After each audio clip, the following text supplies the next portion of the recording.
Adam Smith, 1723-1790, fue un economista, filósofo y autor escocés, reconocido por su obra innovadora La riqueza de las naciones, publicada en 1776. Esta obra es considerada uno de los textos fundamentales de la economía moderna y se cita frecuentemente como la piedra angular de la economía clásica y el capitalismo. En La riqueza de las naciones, Smith introdujo muchos conceptos e ideas importantes que han tenido un profundo impacto en el pensamiento económico y en las políticas económicas. Algunas de sus ideas clave incluyen: esta metáfora se refiere a cómo los individuos, al buscar su propio beneficio personal en un mercado competitivo, sin la intención directa de hacerlo, pueden contribuir al bienestar económico general de la sociedad. Smith argumentaba que cuando las personas buscan maximizar sus propios intereses, como productores y consumidores, tienden a tomar decisiones que benefician tanto a ellos mismos como a la sociedad en su conjunto. A través de la competencia y la interacción en el mercado, los precios de los bienes y servicios se ajustan de acuerdo con la oferta y la demanda, lo que lleva a una asignación eficiente de recursos y a la producción de lo que la sociedad necesita. La mano invisible sugiere que no es necesario un control centralizado para coordinar la economía.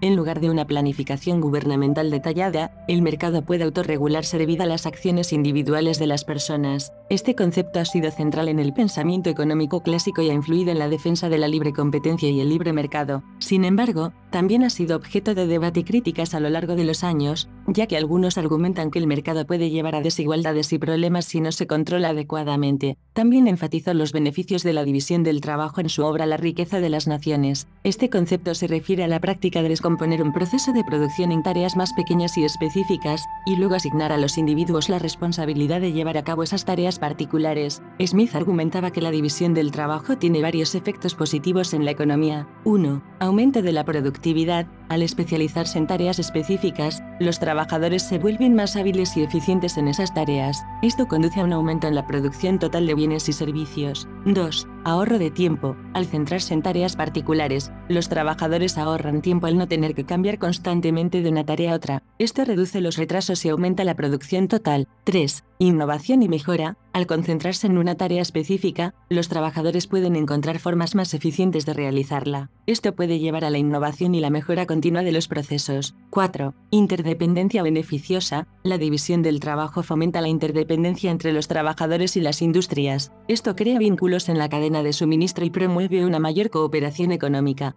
5. Especialización. La especialización en una tarea particular permite a los trabajadores desarrollar habilidades altamente especializadas, lo que puede aumentar sus oportunidades de empleo y su valor en el mercado laboral. Según Smith, la división del trabajo contribuye a una mayor producción, eficiencia y crecimiento económico. Sin embargo, también reconoció que esta división excesiva del trabajo podría tener efectos negativos en términos de la monotonía y la falta de desarrollo personal para los trabajadores. Smith fue un defensor apasionado del libre comercio entre naciones. En su obra La riqueza de las naciones, argumentó que cuando los países se dedican a la producción de bienes en los que tienen una ventaja comparativa, es decir, en los que son más eficientes en términos de costos y recursos, y luego comercian entre sí, se generan beneficios significativos tanto para las naciones individuales como para la economía global. Algunos puntos clave sobre la postura de Smith respecto al libre comercio incluyen: ventaja comparativa. Smith propuso que los países deberían especializarse en la producción de bienes y servicios en los que son relativamente más eficientes en comparación con otros países.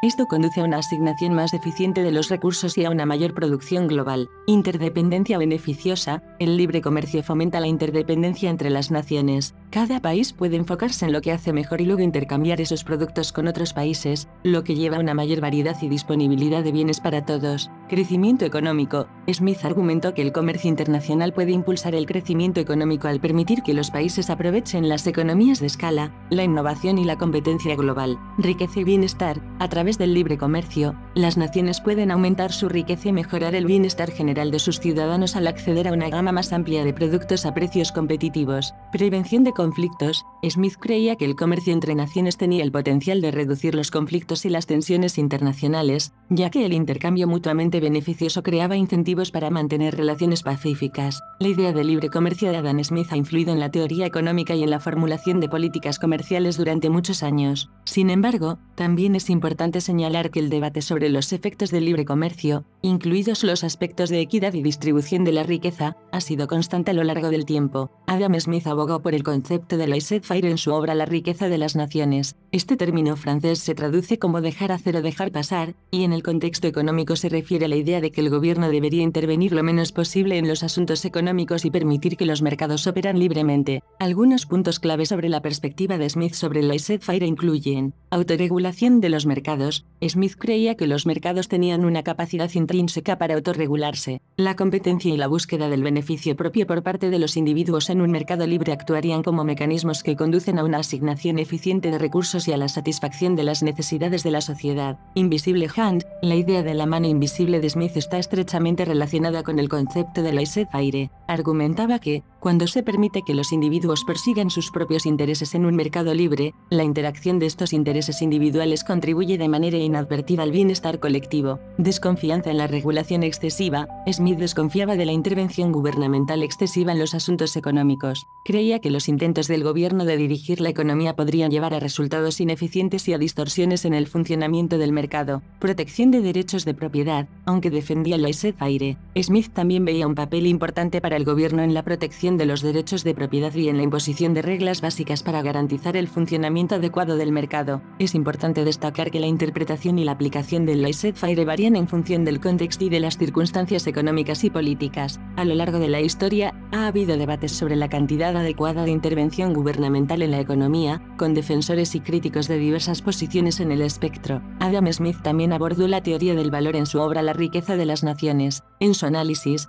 Smith examinó cómo se determinan los precios de los bienes y servicios en una economía basada en la interacción entre la oferta y la demanda. Smith argumentaba que el valor de un bien o servicio se basa en la cantidad de trabajo necesaria para producirlo. Su teoría del valor-trabajo sugería que los precios se forman en función de la cantidad de trabajo que se requiere para fabricar un producto o proporcionar un servicio. A medida que la oferta y la demanda se equilibran en el mercado, los precios reflejan este valor intrínseco determinado por el trabajo necesario. No obstante, es importante señalar que la teoría del valor-trabajo de Smith fue ampliamente criticada y posteriormente revisada y refinada por otros economistas, incluido David Ricardo. Ricardo, por ejemplo, desarrolló la teoría del valor-trabajo relativo, que consideraba que el valor de un bien no solo dependía del trabajo directamente involucrado en su producción, sino también de las cantidades de trabajo incorporadas en los bienes intercambiados para producirlo. La teoría del valor-trabajo de Smith y sus derivados han sido fundamentales en la historia del pensamiento económico y han influido en el desarrollo posterior de la economía clásica y otros enfoques económicos. Sin embargo, es importante señalar que las teorías del valor han evolucionado a lo largo del tiempo, y en la economía moderna, existen diversas teorías y enfoques para entender cómo se determinan los precios en los mercados.